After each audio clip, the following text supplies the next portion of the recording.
Good morning, everyone. Good morning. How are you? Great. Awesome. What gratitudes or victories do we have today? I got another buyer under contract. A buyer under contract? Awesome. Good job. What was the source of it? A buyer's agent from Chase, Oh, nice. and it's Cody's set listing, so. It's all in the We're just family. keeping it all in the It's all in family. the family. That's awesome. Good. Who else? I'm actually grateful that I get to go before a judge today. I get to stand before a judge. What'd you do? So I did a building inspection, okay, at fourplex. We did a meth test on the building too. The buyer, he requested a 24-hour turnaround on the meth test. We didn't get that message. He didn't get the meth test results until after he closed, and the results for the meth were high. So he felt like he didn't have to pay for anything. He didn't have to pay for the fourplex inspection or nothing. And I was like, well, that's a separate thing. The inspection and the meth test is also, we'll waive the inspection. So we couldn't work it out. Ended up, I filed a small claim against him. He then, because he's an attorney, he filed a counterclaim for $10,000 against me. And he's basically saying that because he didn't have all the information he had at close, that it's my fault and I owe him $10,000. And I'm like, isn't the due diligence period the buyer's responsibility? I mean, isn't their responsibility to make sure they've gathered that information, you know, before they go to close? Anyway, so I get to argue this before a judge today, and I'm very thankful and I'm grateful that I get to get up here, and I mean, I can't tell you, and you know, just the you know, public speaking, working on scripts, and what that's done with me to actually go before him, because before this I'd be like, oh God, I can't do it, you know. So I'm grateful, you know, which is, I don't know if that's weird or not, but I'm grateful that I get the opportunity to at least test myself in this, on this stage. So Yeah. it'll be interesting. I'll let you guys know. Awesome. Yeah, we'll be excited to hear. Should be my favorite. No brainer. Awesome. Good. Thank you for sharing that. Good. Who else? Sean, you look like you got something. I'm going to Japan next week. Are you? All right. Awesome. Good. Enjoy that flight. And I've done it like 20 times, or I don't know how many times. It's awesome. Good. Who else? Brett? I almost have a listing signed.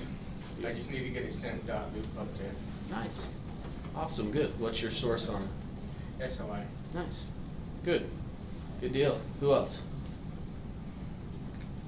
Linda? I've been converted to door knocking. All right. Ooh, Yeah, come it's here. pretty cool. 5 of those. You need to convert me. Good. Yeah, in fact, last week I was in California, and for their summit, they had a panel. And they had actually, Justin Udy had flown down, was on the panel, Tina Hare, who was their top agent, and then a couple of other top agents from California. And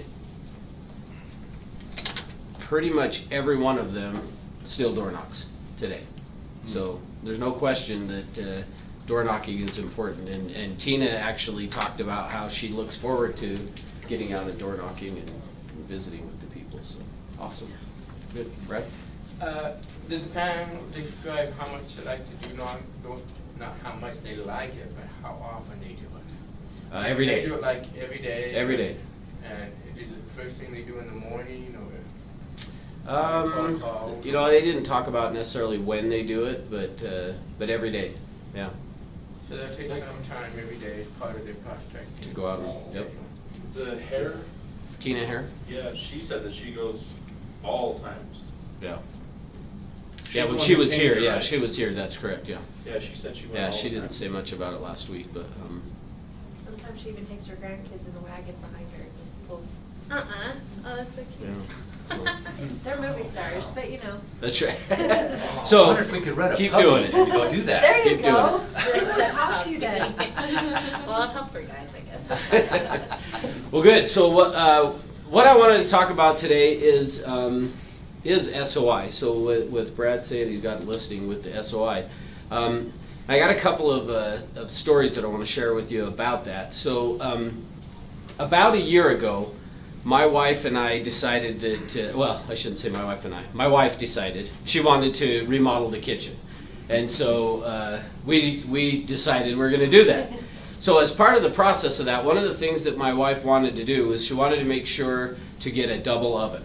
And the way that our kitchen was set up was we had an entrance from the kitchen that went into a formal dining room that we never used.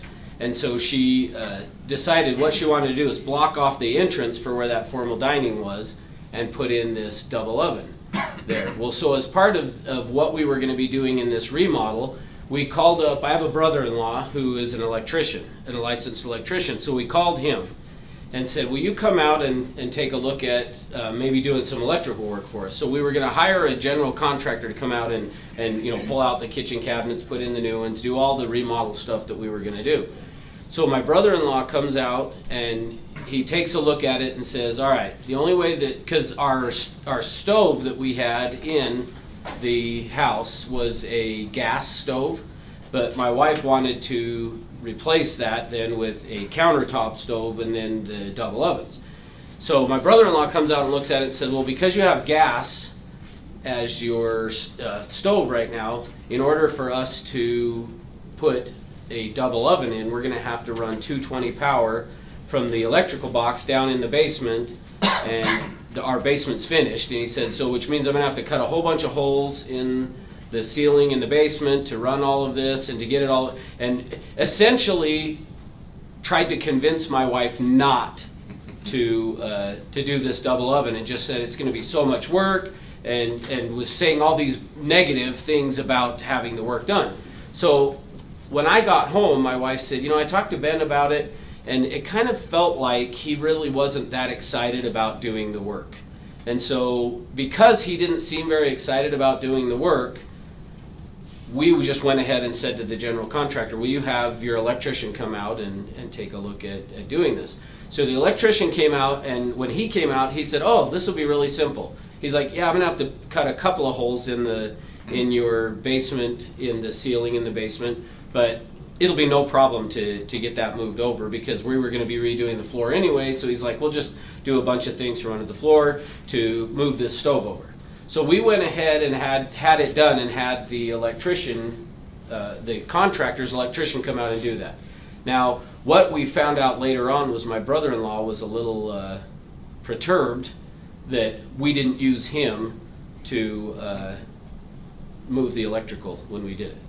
So what I want you to think about is, in terms of when you're working with your SOI, I think a lot of times what happens is we end up treating them differently than we would just somebody that we met door knocking, or somebody that was referred to us by someone from our SOI. Those type of things is just keep in mind that we need to still treat them the same way and have the same type of relationship with them that we would with somebody else. Because had he come out and just said, yeah, this is great and this is what we're going to have to do, we would have let him do the work. And we've paid a few $1,000s, and he could have used the money to do it, but we didn't, because we felt like he didn't really want to do the work. So the question is, how does your SOI think you feel about helping them? Do they have that same impression of you, that maybe it's a little bit of a pain for you to go and help them? So make sure that you're letting the SOI know how important they are, and that you want and need their business. I feel like, for whatever reason lately, I've just been kind of on this kick in my own mind, at least, of like, SOI should be the foundation of your business, right? Yet, how many times are we not doing the things that we need to do with our SOI? Are you following up with them and staying on top of them? Brenda Lee's walked in, and she is probably the best She's the queen of doing it, right?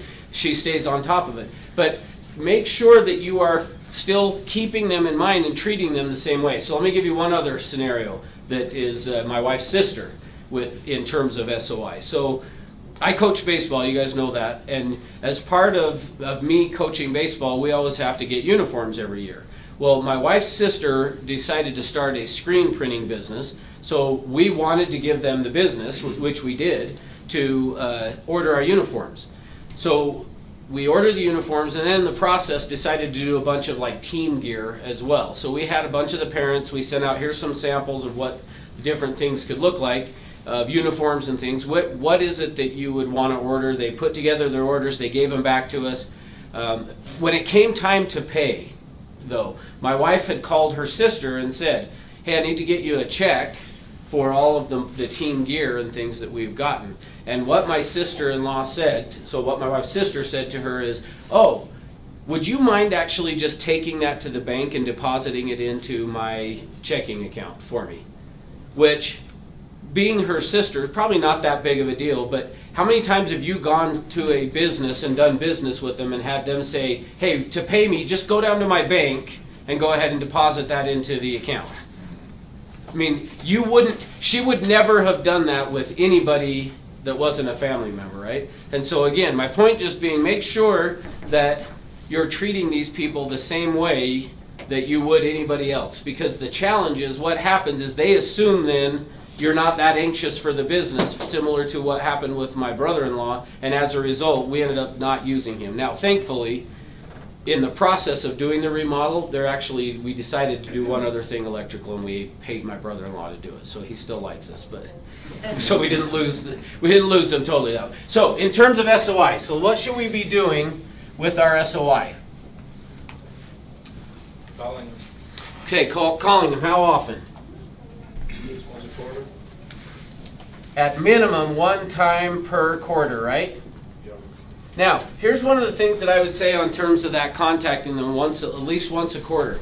If you have not called and talked to them and asked for permission to call and talk to them about real estate, I would recommend that you do that. I decided to go through and contact all of the people that were in my SOI at one point and wanted to just find out if they had a real estate need, or if they heard of somebody, would they be willing to refer the people to me? Because what happened actually is I had been in a little class that someone was teaching, and one of the things that they said is they talked about how easy it is to get people to lie to you, and it's hard to get people to actually tell you the truth. Now, you guys know that's true if you think about it, because think of how many leads you get that say, oh yeah, definitely stay in contact with us, we'll use you, and then what happens? A number of them over time never return your call, those type of things. So it's easy to get people to lie. So I went through and was calling and talking to the people in my SOI and just asking them, if you had a real estate need, or if you knew of somebody that had a need, would you be willing to refer them to me? And most everybody will tell you yes. But I came across one guy that was a friend of mine that he said, actually, Russ, if I had a real estate need, I would not use you. And I said, really? How come? And he just said, I just feel like being friends like that, I don't think I would want you to know what was going on in my financial world. And I said, great. If you heard of somebody, though, would you be willing to refer them to me? And he said, oh yeah, for sure, absolutely I would. And he did.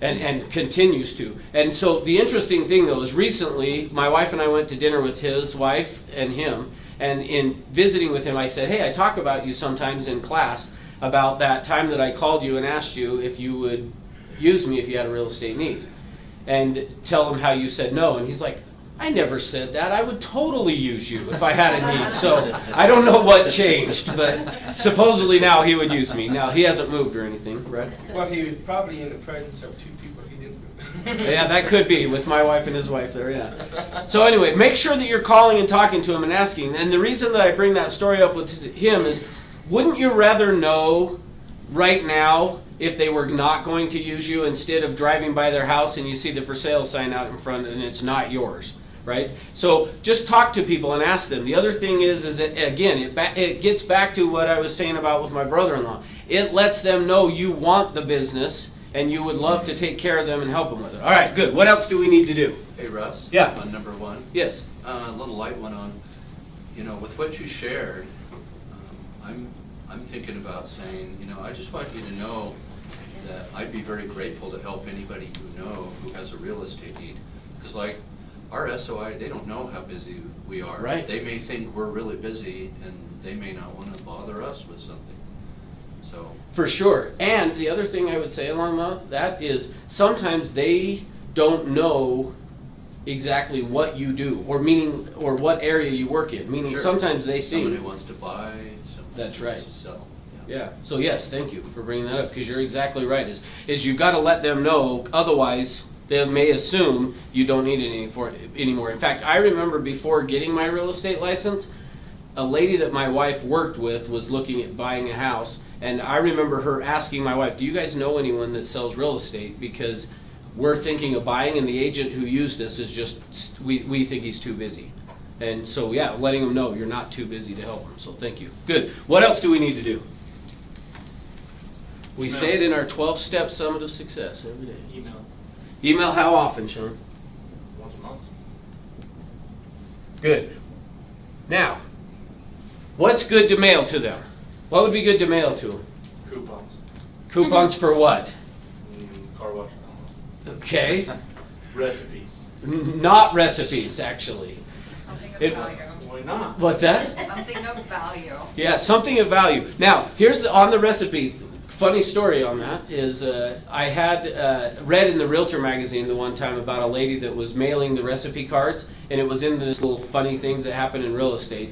And she got a phone call from somebody that she had been mailing these recipe cards to, and the lady said, hey, I just wanted to give you my new address because I've moved, but I still want to get your recipe cards. Do you see the problem? Yeah. They didn't relate to her as the real estate person, so they used somebody else, right? So, good things to be sending them. Yes, what Lindsay said is something of value. Now, here's what I found actually worked the best. What I liked to send to people was, one of the other things I did with my SOI is I called them and found out, what area are you interested in knowing about, and whether it's their home, where their home is, or maybe somewhere that they're thinking about moving to. And then what I would do is I would send to them every month, here is a list of the homes that have either come on the market, gone under contract, or have sold in either the area that they lived in or the area they were interested in. And what ends up happening is they then assume that you are the market expert for that particular area. I had one lady that I would send to, she lived in the A La Chapelle condos in Holiday, and every time I would mail to her, every time one of the condos in her building, the building hers was in, she would call me and say, Russ, you sold the condo next to me and you didn't come and knock on my door and say hi. And I would have to tell her, Chris, it wasn't me.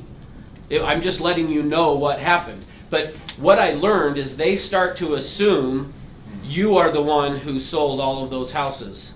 And even though, like I said, it wasn't like I was intentionally trying to do that. And in fact, I would even tell them, I may or may not have been involved in these and probably wasn't, but this is just for your information. But they start to assume you sell every home in their area, so why wouldn't they use you as well? So anyway, that's some of the things. I think at the end of the day, it almost doesn't matter too much. I mean, Sean said a coupon. One of the things that I did do, which I think this is a great idea with your SOI as well, is go through and talk to the people and find out the ones who have businesses and find out, if I refer somebody to you, what kind of a discount would you be willing to give to them with some type of a coupon? I had a guy that would spray my lawn for weeds that I did that with. I called him and said, I'm going to refer you. I've got 200 people that I'm going to recommend your services to. What kind of a discount would you be willing to give them? And he said, I'll give them their first spraying for free for their lawn care, which is great. So if you're giving people stuff of value like that, they'll appreciate it. So good. What else do we need to do? So it's best if you can personalize it to something of value to them. Correct. Yeah. So real estate oriented, and you sent them just listed and then just sold? I sent them the homes that had just listed, the ones that had gone under contract or sold in their area, just so that they would know what it was. Okay, what else? Mail. How often? Once a quarter. Yep, quarterly.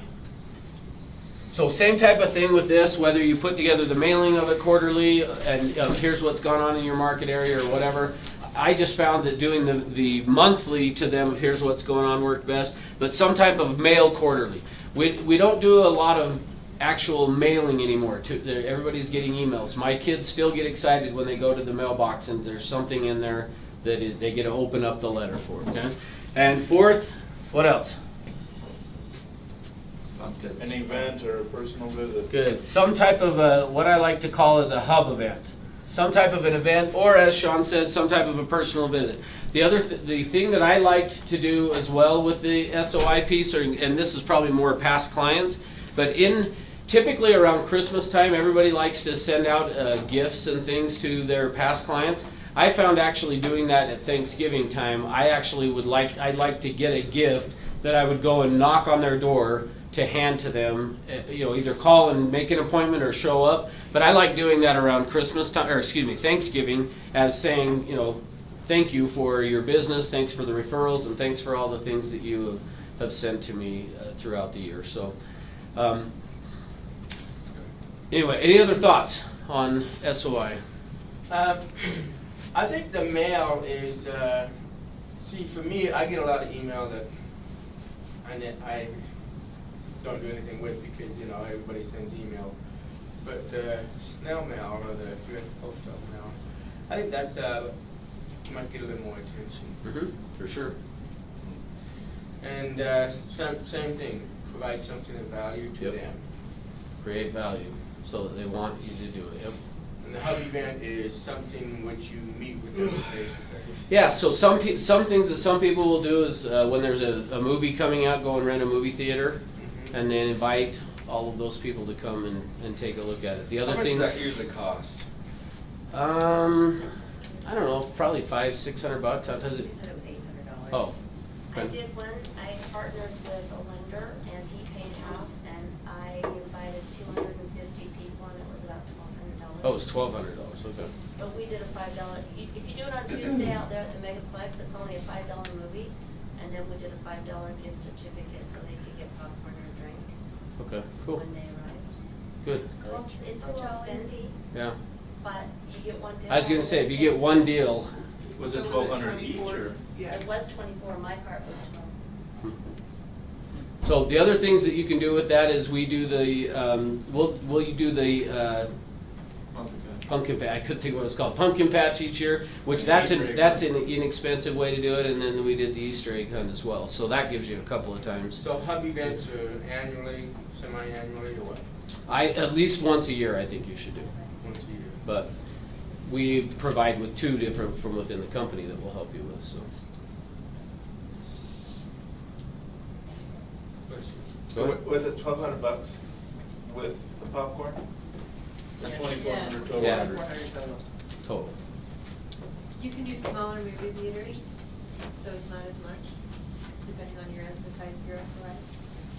They have a theater as small, I should say, as 86 people. And then it goes like 180, Yeah. 220, 250, 500. Cool. Excellent. Okay, so just don't forget your SOI. Make sure you're staying on top of that. That is the thing that is the long term, what you need to be making sure that you're doing.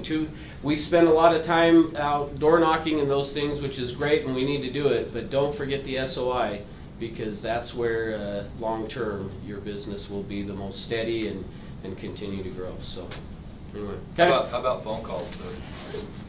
Well, that would be the contact one time per month. Oh, that would be, okay. Yeah, That'd per be- quarter. Yeah, okay. All right, let's close it up.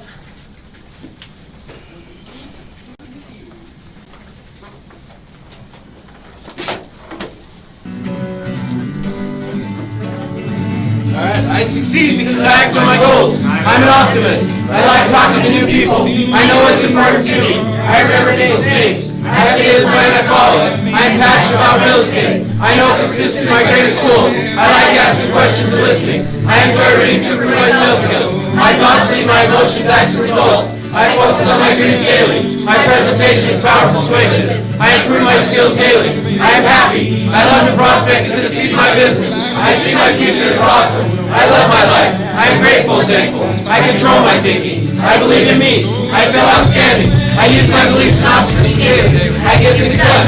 I provide excellent customer service. I drink water daily. I connect with people. People love me. I love others. I'm disciplined and I'm on a daily schedule. I prospect daily. I set appointments daily. I'm an active player. I achieve my goals. I'm a real estate rock star. I'm passionate about my life. I live every day with purpose. I'm confident in my sales skills. I know my destiny. I'm healthy and strong.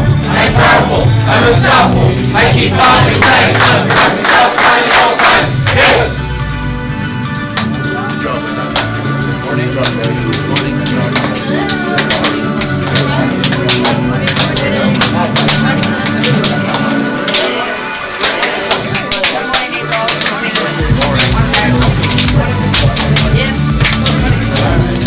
going, I guess.